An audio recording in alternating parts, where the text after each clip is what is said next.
अस्सलाम वालेकुम, मैं हूं तनवीर असगर और आप देख रहे हैं तनवीर भाई यूट्यूब चैनल। तो फ्रेंड्स, आज सुबह से काफ़ी दोस्तों की तरफ से मैसेजेस आ रहे हैं कि तनवीर भाई हमारे पास गूगल पेमेंट्स की तरफ से ये ईमेल आया है जिसमें लिखा है गूगल पेमेंट्स और लिखा है जी go paperless with your US withholding tax documents. ठीक है, तो ये ईमेल आया है। अब हमने करना क्या है, असल जो बात है करना क्या है, आपने करना ये है कि भाई नीचे आना है, यहाँ पे आपको लिखा नजर आता है मैनेज टैक्स इन्फो, आपने इसके ऊपर क्लिक कर देना है।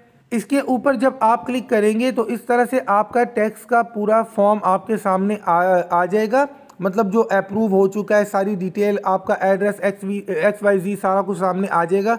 अब आपने आना है नीचे मैनेज डिलीवरी प्रीफरेंसेस। ठीक है, आपने इसके ऊपर क्लिक कर देना है।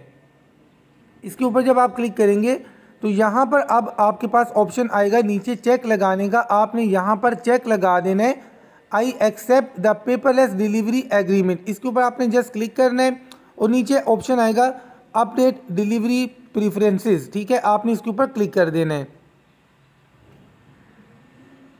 इसके ऊपर आपने क्लिक कर दिया तो ये देखें जी, जो काम आपने करना था वो हो चुका है। जस्ट इतना सा काम आपने करना है, दैट्स इट।